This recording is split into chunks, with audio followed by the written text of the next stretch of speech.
Assalamualaikum warahmatullahi wabarakatuh.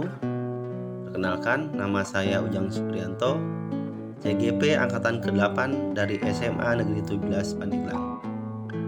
Di sini saya akan memaparkan tugas demonstrasi kontekstual modul 1 dengan tema pendidikan berpihak pada murid.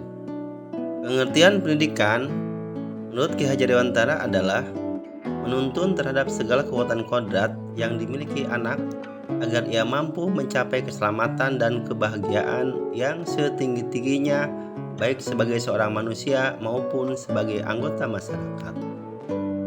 Pendidikan berpihak pada murid dapat diartikan bahwa seorang guru atau pendidik hanya dapat menuntun tumbuh atau hidupnya kekuatan kodrat yang ada pada anak-anak agar dapat memperbaiki lakunya, bukan dasar hidupnya, dan tumbuh kekuatan kodrat anak. Dalam menuntun laku dan pertumbuhan kodrat anak, Ki Hajar Dewantara mengibaratkan peran pendidik sebagai seorang petani atau tukang kebun.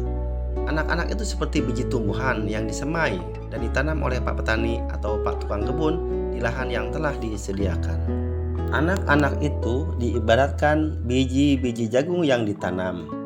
Bila biji jagung ditempatkan di tanah yang subur dengan mendapatkan sinar matahari dan pengairan yang baik, maka meskipun biji jagung adalah bibit jagung yang kurang baik atau kurang berkualitas, dapat tumbuh dengan baik karena perhatian dan perawatan dengan optimal.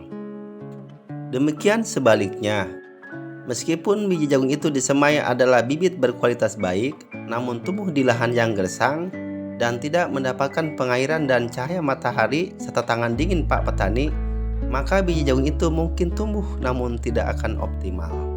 Ini berarti guru dalam proses menuntun, anak diberi kebebasan namun pendidik sebagai pamong dalam memberi tuntunan dan arahan agar anak tidak kehilangan arah dan membahayakan dirinya. Seorang pamong dapat memberikan tuntunan agar anak dapat menemukan kemerdekaannya dalam belajar. Untuk menerapkan pendidikan berpihak pada murid, setidaknya seorang guru dalam menuntun harus memahami dan menjalankan filosofi pemikiran Ki Hajar Dewantara.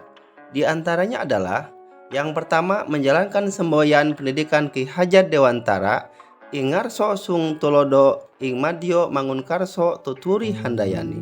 Yang kedua adalah menjalankan pendidikan dengan melihat kodrat alam dan kodrat zaman. Semboyan pendidikan Ki Hajar Dewantara di antaranya Ingarso Sung Tulodo, artinya seorang guru harus memberi contoh atau teladan baik bagi anak didiknya, baik sikap maupun pola pikirnya.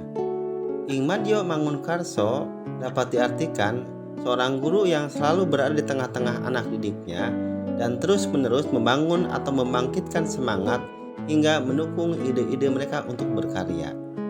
Tutwuri Handayani dapat diartikan juga seorang guru ketika berada di belakang memberikan dorongan supaya anak didiknya kuat dan semangat menghadapi tantangan. Selanjutnya, kodrat alam dan kodrat zaman. Artinya, seorang guru dalam menuntun harus memperhatikan kodrat alam dan kodrat zaman.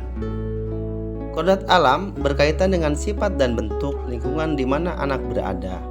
Memaknai kodrat alam, maka konteks lokal sosial budaya murid di Indonesia Barat tentu memiliki karakteristik yang berbeda dengan murid di Indonesia Tengah atau di Indonesia Timur. Selanjutnya, kodrat zaman. Kodrat zaman berkaitan dengan isi dan irama. Dapat diartikan bila melihat dari kodrat zaman, pendidikan pada saat ini menekankan pada kemampuan anak untuk memiliki keterampilan abad 21. Yang mana anak didik setidaknya harus memiliki kemampuan 4C, yaitu critical thinking, artinya berpikir kritis, kreatif, kolaboratif, dan komunikatif. Demikianlah filosofi pemikiran Ki Hajar Dewantara yang disampaikan berkaitan dengan pendidikan berpihak pada murid. Semoga bermanfaat dan terima kasih.